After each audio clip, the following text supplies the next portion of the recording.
Let's get to this stuff. I ain't gonna lie. How Beyond Scared Straits failed to prevent kids from becoming criminals. Nah, I ain't gonna lie. I'm so glad he made this shit into a video, folks. When I seen this shit, I didn't actually. Fun fact: last year, I done seen a couple kids from Beyond Scared Straight. Like motherfuckers that got older. Only like two. I think I only saw like 2-3 motherfuckers. Like 2 girls. This one white girl, the gang girl, her, and this other girl. But I'm really interested, like, what happened to the rest of these kids? I know half these motherfuckers, I already know half these motherfuckers failed to become criminals outside. Obviously, that shit never works. I'm sorry. That's the sad truth of the world, people. This shit never works. You feel me? But let's find out what happened to these little niggas. Beyond Scared Straight is easily one of the most controversial shows in history. Parents of troubled youth pay for their children to tour the inside of a... Fun fact, my mom was about to send me to this shit. When I was a short, me and my little brother, because we was bad as hell, folks. I'm like, when? She was about to send me and my little brother to this shit. I'm like, dead ass. She was about to send us to this shit, folks. I remember this. A prison or county jail. So y'all would see me on this bitch. But I got my act together, so. Thank you, Mom, for not sending me to this shit. Be exposed to the dark reality of life behind bars. When they arrive, they meet with real inmates who strike. Let's be honest, there was so many iconic moments on Beyond Scared Straight. There's so many iconic moments, boy. Fear into them with threats, with the goal being to prevent today's teenagers from becoming tomorrow's prisoners. But their exposure therapy techniques are definitely questionable. Why the f wrong with you, dog? Chill out. You are starting in the wrong way. This Kool-Aid, we put this on just like you. Lick your lips. Now stick your hand in that Kool-Aid. Just stick it in there. Now take your finger, just do this to the bottom one. Come here. I kiss you, you orange flavor. Oh, I remember this fucking moment. I was like, yo, what the fuck? That's actually so fucked up. Mother. That's the. You ready? Yo, hard. Man, you hard. You want to be hard? There you go. You want to do? Try me. Try me. Yeah, try me. I want you to try me. I want you to try me. Try. Now, there's no doubt that the show is entertaining and has given us some pretty hilarious moments over the years. However, our entertainment is at the expense of children's suffering. And the craziest... Okay, and fuck them kids. The fuck? I don't give a fuck. Fuck them kids. You see the way they do their parents and shit, how these kids is? Fuck them kids. What, I'm supposed... What, you think I'm about to say here feel bad for these? They should be... I don't give a fuck. Fuck them kids. Part is, it has been proven on multiple occasions that Scared Straight doesn't work. In fact, it might... Shocking. Might actually increase their chances of becoming lifelong criminals. A lot of people don't realize that Scared Straight is not just a television show on A&E. It's a program that has been implemented all over the United States for the past 50 years. And the reason it got so popular was based on just one alleged successful experiment. Scared Straight was the name of a television documentary released in 1978, produced by Arnold Shapiro. It was critically acclaimed, won an Academy Award, and even won an Emmy. See, they're gonna put lipstick on your lips, earrings in your ear, and have you swishing your ass up and down these tears, hustling cigarettes for your man. What did I say? What did I say, mother? You're here for 2 hours, you belong to us for 2 hours.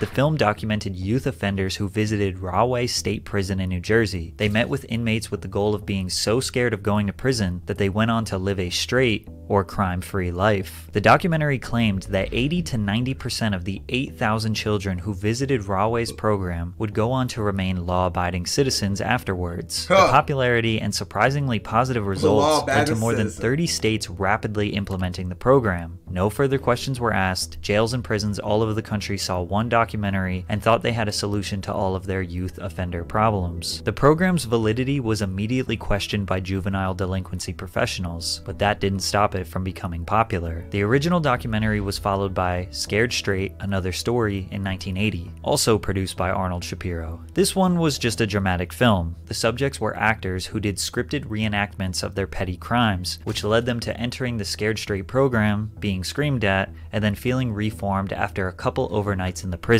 Then in 1987, Scared Straight 10 years later aired. I'll be your host for Scared Straight 10 years later. A fascinating update on what's happened to the kids and the convicts filmed a decade ago. What I steal, I need, and I want. That's embarrassing. 10 years ago, yeah, I did that. I did that to look good. Now the difference is I want to look good, but I like to pay for what I take. We got to see the original 1978 crew, and they all explained how much the program changed their life for the better. The second half of the documentary introduced a new group of troubled teenagers. After their trip to Rahway... I swear, back in the day, motherfuckers was so... Nowadays, motherfuckers be wearing skinny jeans and all type of shit. But I fuck with the old times on the 1900s. You feel me? Prison, the documentary claimed that all 17 of the youth offenders were crime-free just 3 months after their visit. Then MTV connected with Shapiro for another sequel, Scared Straight 99. This documentary was potentially the most raw and shocking of them all. The prisoners were threatening these kids to levels we had never seen before. One inmate made a kid hold his pocket as he walked around the cell. Nigga, hold my pocket, nigga. Hold my pocket. That's where that shit from. Hold my pocket. Hold on to this mother. Hold my pocket. Hold on to my mother. Crack white. Don't you get mother. And you walk with me, mother.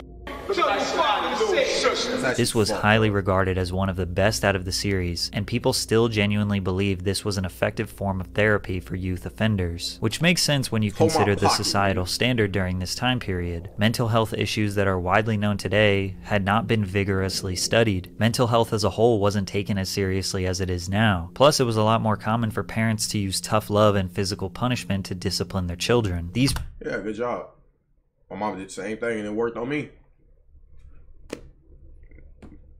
You ain't seen me complain. Programs were seen as an extremely cheap and convenient solution to a very complex problem that is juvenile delinquency. But where Scared Straight received renowned media attention was when they released their 20 years later special. They claimed that of the 17 original 1978 children, only one of them became a career criminal. The 95% success rate shocked news publications. Scared Straight was a miracle solution. They used 17 people's stories for 20 years to justify this entire program around the United States. But the popular A&E series you all know and love didn't come until 2011 and was produced by the same man, Arnold Shapiro. But first, a quick word from our sponsor, Underdog Fantasy. I want to tell you about the easiest way to get in on some NBA action with Underdog Fantasy.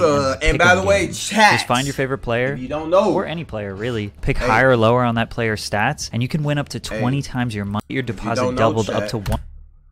Heat just won their first game yesterday against the Nuggets. And I'm finna tell you what's so fucked up about because the Lakers couldn't even get one game against the Nuggets. Do you know how bad that looks?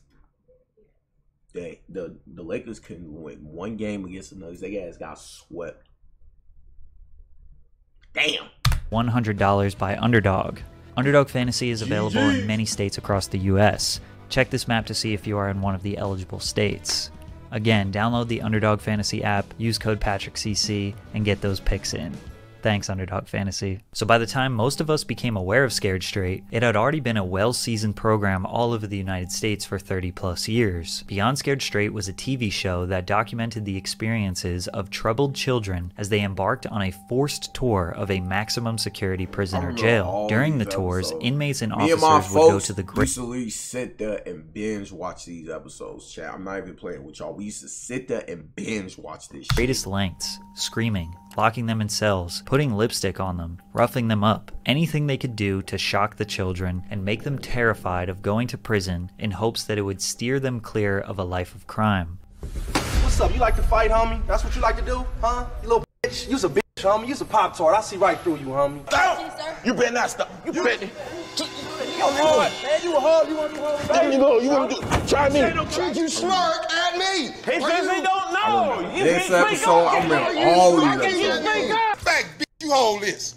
You drop it, I'll smack out of you. I don't give a about going. This was the most staggering and horrific Scared Straight program we had ever seen, and people loved it. The show's premiere alone attracted a staggering 3.7 million viewers, making it the most watched original series debut in the network's history. The undeniable success of Beyond Scared Straight led them to producing 83 episodes across 9 seasons, spanning from 2011 until 2015. But the most eye-opening realization about this show is that the Scared Straight program was proven by the federal government not to work. Since the release of the original film, many justice institutions and criminal prevention professionals have thoroughly studied the effects of the program to determine if it actually works. Surprisingly, numerous studies have shown that the Scared Straight method can actually do more harm than good. The most significant study was conducted by the US Department of Justice after the release of the original film. They examined the outcomes of 9 controlled trials conducted from 1967 to 1992. This involved over 900 children, with the average age of 15 to 17, who participated in Scared Straight-like programs in 8 different states. Also, each study was conducted by a different research team. Every one of these studies also had a control group that did not attend a Scared Straight program, so they were comparing youth offenders who went to Scared Straight versus youth offenders who didn't attend one, and measured their likeliness to become a reoffender. The study found no evidence to support the effectiveness of Scared Straight in similar programs. In fact, all analysis showed that involvement in these programs increased. Oh shit, I didn't even see you, Ma. Just checking in, up in here, about to walk out. This motherfucker just got into it.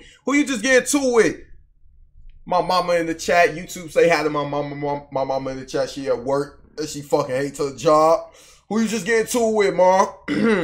Increased measures of crime and delinquency. In nearly every one of the 9 studies, the group who went to Scared Straight had a higher rate of reoffense than the group who didn't go. After this comprehensive study was published, many others were conducted with different test subjects, different age groups, and different crimes. Many of the studies would produce very similar results. In 1997, University of Maryland researchers completed a report for Congress on the evidence for various crime prevention strategies. The researchers had no problem listing Scared Straight as one of the programs that doesn't work. To make things worse, these programs could potentially violate federal law. In 2002, these motherfuckers at my job kitchen, motherfuckers want to lie, play Victor card. Hey, they don't know your ass. Hey, chat, y'all know my mama, she would definitely walk out her job. Hey, Mom, listen, if you want to, go ahead. You feel me? I ain't saying do it, but hey, if you want to, go ahead. You feel me? Which was 9 years before the first A&E episode aired, the Office of Juvenile Justice and Delinquency Prevention in Washington informed all states that Scared Straight programs or similar programs may violate the separation requirement of the JJDP Act. According to the Act, it is mandatory that juvenile offenders and non-offenders should not be detained or confined in any institution where they may have sight or sound contact with adult offenders. In short, it's illegal to have kids in jail with adults, which makes this clip even harder to watch. A terrified 9-year-old boy dangled like a raw piece of meat in front of a pack of prisoners. Again, fuck them kids. I don't give a fuck. I'm sorry. Call me a heartless ass nigga, but I just don't give a fuck. Fuck them kids. Shouldn't be acting the way you acting. I don't give a fuck. Alright?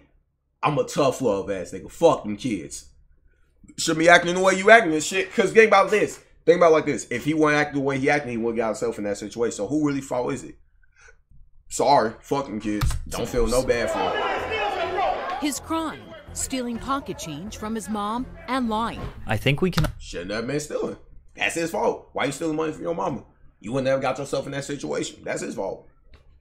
Oh well. I don't give a fuck. Fuck them kids. all agree that traumatizing a child to this degree for stealing pocket change is insane. Then film... No, it's not. No, it's not. I don't give a fuck how y'all feel. No, it's not. Okay. Fucking kids, man. Oh, well. I bet you won't do that shit again, though. You oh, hell no. Oh, photo. Editing it, and putting it out into the world is next level. One time they even showed these children a body and described... I ain't gonna lie, this was OD, though. I ain't gonna lie, this was OD. This was OD. I ain't gonna lie, this was OD. I seen this on YouTube. This was OD.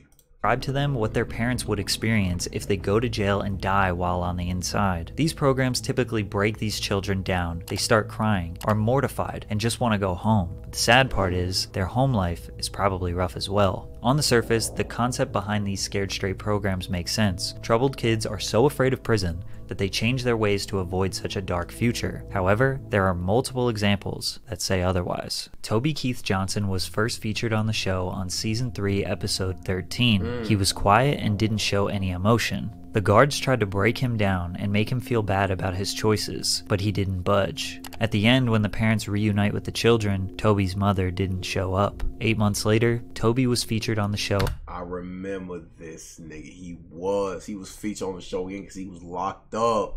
Y'all remember this nigga. Again, this time, he was an inmate. Yo. He was incarcerated for allegations of assaulting his mom. He got out 2 years later on parole, but sadly, continued a life of crime. He was arrested multiple times on meth and gun charges, but the most recent one was the worst of them all. In August of 2020, he was arrested for imprisoning a 25-year-old woman and making threats of harm, with Johnson forcefully grabbing the victim by the throat, choking her, and violently throwing her to the ground. The aggression continued with it, even going as far as Toby threatening her with a knife. Law enforcement would report visible signs of bruising on the victim's neck. I think it's pretty obvious that Scared Straight had no positive effect on Toby whatsoever. Franklin Morris made his premiere on A&E in 2012. At the time of filming, he was living in Baltimore with his mother, Dana. In an emotional episode, Dana revealed the extent of Franklin's school suspensions, stating that she couldn't even begin to give a precise number. Franklin himself shared a nonchalant attitude towards his mother's concerns, saying, "My mother says I'm either going to end up dead or in jail. I really don't pay no mind." At the young age of 14, Franklin participated in the program, already having convictions for gambling and vandalism. One of the incidents that landed Franklin a spot on the show saw Franklin and his friends wreak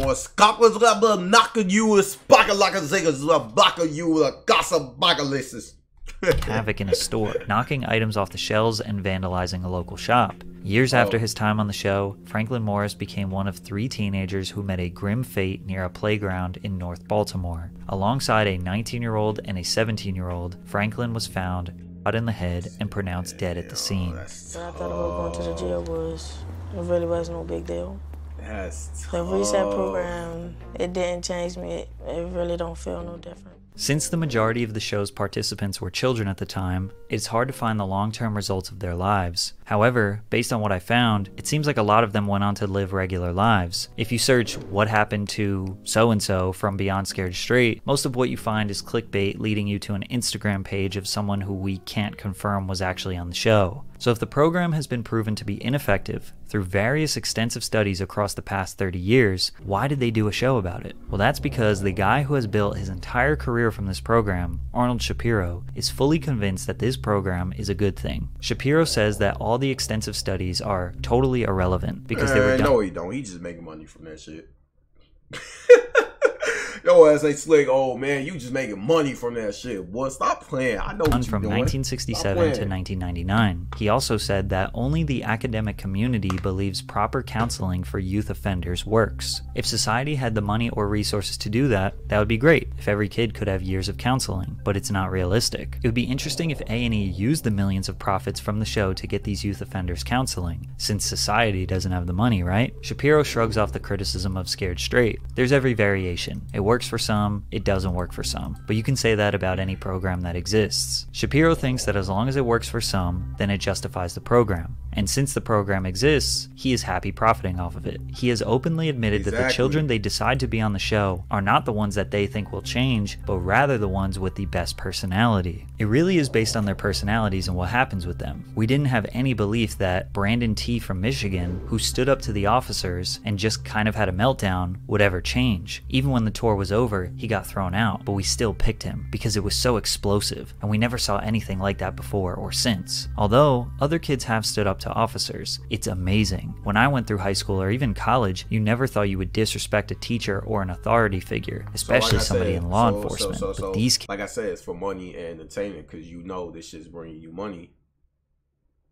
See what I'm saying? Kids have no fear. It's crucial to question whether the pursuit of profits overshadows moral principles, as corporate interests often prioritize ratings and financial gain over the well-being of humans. But it makes it even worse when you consider that the people they are affecting are not consenting adults. These are children, and it's being broadcasted to millions of people to watch them suffer. They are being told that this is genuine rehabilitation, and they don't really have a choice to participate. Occasionally, they rebel so much that they get kicked out of the jail, but most of the time, they are trapped with no escape. The truth is, everyone wants a quick and cheap solution to an extremely complicated and layered social problem that is juvenile delinquency. But hey, as long as it works sometimes, it's all good. Right? Yes, fuck them kids. I don't give a fuck. Fuck them kids. Chat, fuck them kids. On phone now, fuck them kids. I don't give a fuck. Fuck them kids. I don't give a fuck how you feel about it. Smack your mama about it. I don't give a fuck. Fuck them kids. WVET though. WVET.